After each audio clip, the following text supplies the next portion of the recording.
තිරිසන් සත්තු ගැන කතා කරද්දී අපි දන්නවා තිරිසන් සත්තුන්ගේ බ්‍රෑන්ඩඩ් උන් ඉන්නවා. ඒ කියන්නේ උදාහරණයක් අපි බල්ලෝ ගැන කතා කරනකොට පාරේ ඉන්න නිකන් එකාට අපි කියන්නේ වල් බල්ලා කියලා. ඒ වගේම සමහර ගෙවල් වල දැකලා ඇති ඔය රොට්වයිලර් කියලා එක බ්‍රෑන්ඩ් එකක්, ජර්මන් ෂෙපර්ඩ් කියලා තව බ්‍රෑන්ඩ් එකක්, බීගල් කියලා තව බ්‍රෑන්ඩ් එකක්, හරි කොකේ ස්පැනියල් කියලා තව බ්‍රෑන්ඩ් එකක්. කොහොම විවිධාකාර නම් වලින් හඳුන්වන බල්ලෝ වර්ග ඉන්නවා බ්‍රෑන්ඩඩ් විදියට.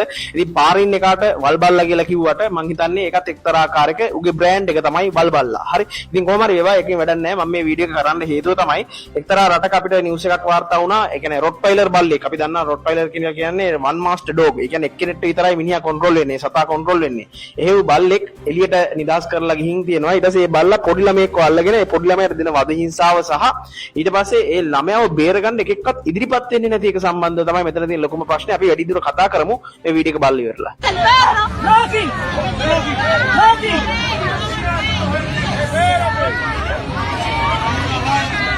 Vamos para atrás, hermano.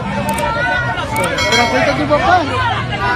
Ese papá es no es papá. Pero de papá.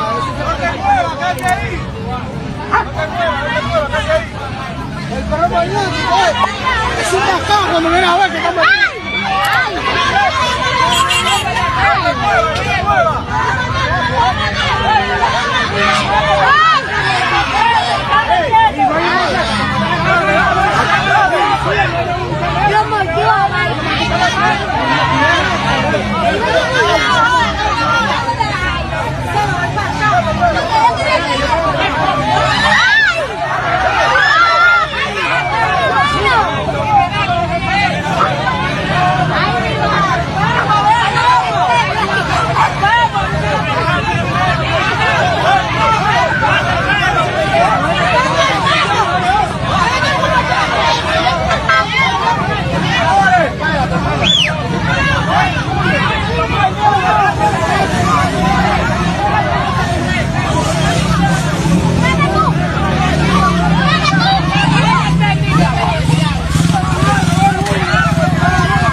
Video එක පැහැදිලිව බැලුවා නම් ඔයාලට පේනවා ඇති මේක මට සම්පූර්ණයෙන්ම gediya පිටින් ඔයාලට 100%ක් සුපිරියට පේන්න දාන්න සලස්වන්න බෑ. මොකද හේතුව මෙතන පොඩි ළමයෙක්ට තමයි මේ ප්‍රශ්නේ වෙන්නේ. ඒ වගේම අර මිනිස්සෙක් ඇවිල්ලා අන්තිමේ බල්ලට හොද පහරක් එල්ල කරනවා හෙල්මට් එකකින්. එතකොට තිරසන් සතෙක්ට වෙන හානියක්. හරි.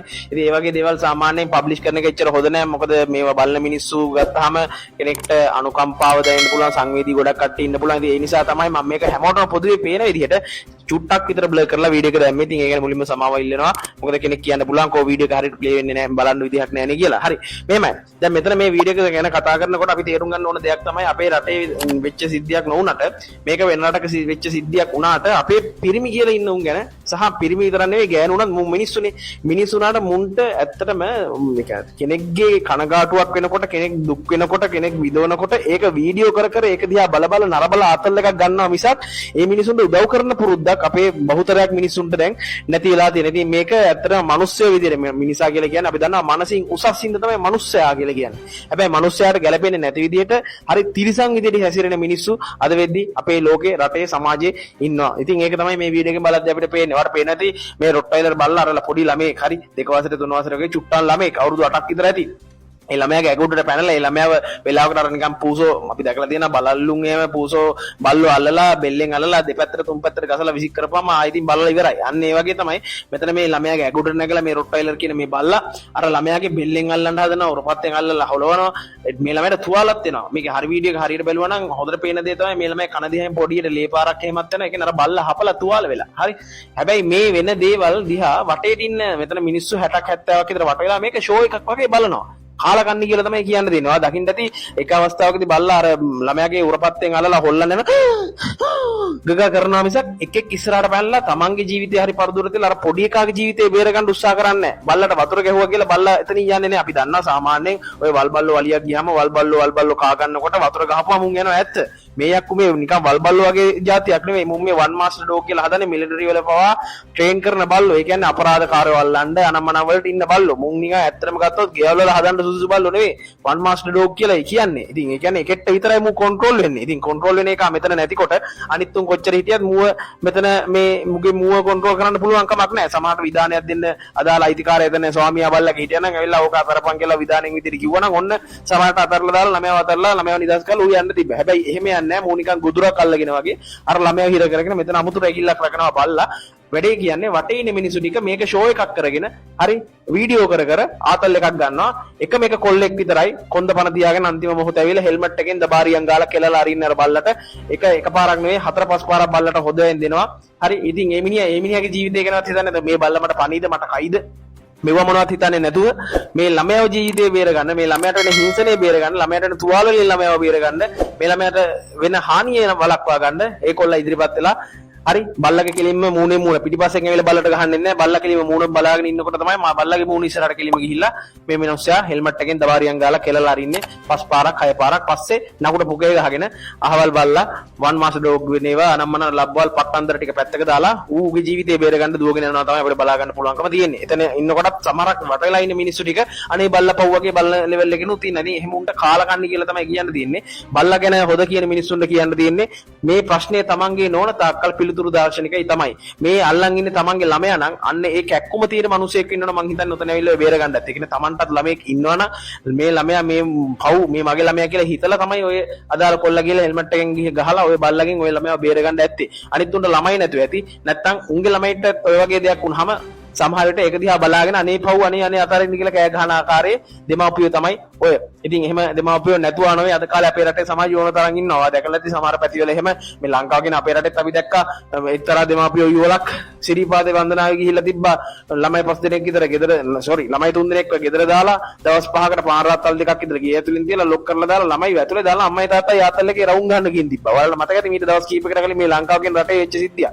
අන්න ඒ වගේ දෙමාපියෝ තුගක් වෙලාවට ඔය වගේ බල්ලෙක් ඇවිල්ලා තමන්ගේ ළමයාව ඔහොම යට කරගෙන කනවා දැක්කොත් එහෙම බේර ගන්න නෑ යන්නේ නෑ ෂුවර්. මොකද හේතුව උන්ට එහෙම අර ළමයි ගැන සංවේදීතාවයක් නෑ. හරි. ඉතින් එහෙම සෙට් එකක් තමයි මෙතනත් මේ වට වෙලා මේක සිරි නරඹන්නේ. මේක ආතල් එකක් අරගෙන බලනවා ඇත්තේ. ඉතින් මම කියන්නේ ඉල්ලන්නේ මේ වීඩියෝ එක බලන ඔයාට ළමයි ඉන්නවනම් පොඩ්ඩක් හද කම්පාව කරගන්න නැති කරගන්න. මොකද සංවේදීතාවය ඇති කරන්න මිනිස්සුනහම අපිට අහවල් අනිත් පැත්තේ ඉන්න මනුස්සයාගේ බඩගින්න අපිට දැනෙන්නේ නැත්නම් අපි මිනිස්සු නෙවෙයි. ඉතින් ඒ හින්දා සංවේදීකම ඇති කරගන්න කාගේ හරි ප්‍රශ්නයක් වුණාම මේක තමන්ගේ ප්‍රශ්නයක් නෙවෙයි කියලා අහක බලාගෙන යන්න එපා. අතපද දාන්නේ නැතුව ඉන්න එපා. මොකද අපිටත් කවදාද දවසක මේ වගේ ප්‍රශ්න වලට මුහුණ දෙන්න සිද්ධ වෙන්න පුළුවන්. ඒ නිසා උදව් කරන්න. එහෙම උදව් කරපුවාම කවදාද දවසක අපිට මේ වගේ ප්‍රශ්නයක් වුණාම අපිටත් කාගෙන් හරි උදව්වක් තියෙයි.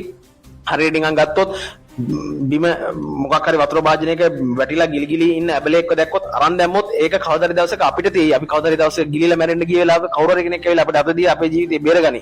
හැබැයි අපි අරක දිහා දැකලා නොදැක්කා වගේ අනේ ඕක අපේ ප්‍රශ්නයක් නෙවෙයි ඕන ඕක මැරිච්ච දෙයක් ඕක පොඩි සතෙක් නේ වැඩක් නැහැ නේ හිටියත් කියලා වගේ ලෙවල් එකකින් අපි යන්න ගියොත් එහෙම අපිටත් කවදාද දවසක මේ වගේ ප්‍රශ්නයකට මුහුණ දෙන්න සිද්ධ වුනහම අපිටත් කවදාද දවසක ගංගා වතුරකට හරි ගහගෙන ගිහිල්ලා නැත්නම් ගඟ පාරකට නාන්න ගිය වෙලාවක හරි වැවේ ගහගෙන ගිහිල්ලා හරි ගගේ හරි ගහගෙන ගියා වෙලාවක බල්ලෙක්වත් නැති වෙයි අපිට අත දෙන්න සහ ගහක අත්තක්වත් නැති වෙයි අපිට උදව්වකට අපේ ජීවිතය බේර ගන්න. ඒ නිසා මිනිස් විදිහට අපි තීරණය කරන්න ඕන මනුස්ස විදිහට හැසිරෙන්න. තිරසන් සත්තු වගේ නැතුව හැමෝටම උදව් කරගෙන මේ ඉන්න ටික කාලේ සතුටින් ඉන්න කියලා තමයි හැමෝටම කියන්න තියෙන්නේ. ඒ වගේම ඔය අමාරු කාර ලොකු බල්ලෝ හදනවා නම් ඒ වගේම ගෙවලල ඉන්න වල් බල්ලෝ හරි වේවා උන්ව බෙදලා කරලා ගෙවල් ඇතුලේ තියාගන්න. එහෙම නැතුව පාර යන මිනිසුන් ඇක්සිඩන්ට් කරවන්නයි උන්ට වද දෙන්නයි එහෙම වැඩ කරන්න එපා. බල්ලෝ හදනවා නම් බල්ලෝ ගෙවල් වල තියලා බෙදලා කරලා තියාගන්න.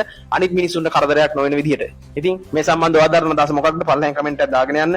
වීඩියෝ එකට තනියම ලයික් කරන්න, channel එකත් අනිවාර්යයෙන්ම subscribe කරන්න. අපි තවත් මේ වගේ වීඩියෝ එකකින් හම්බ වෙමු. එහෙ නැත්නම් ඔයාලා හැමෝටම ජය වේවා. දේශපාලනය, ක්‍රීඩා, අපරාධ, කටකතා මේ හැම දෙයක් ගැනම හැමෝගෙම හිතේ තියෙන ඇත්තම විස්තරේ අමුවටම අහන්න My TV YouTube channel එක දැන්ම subscribe කරන්න.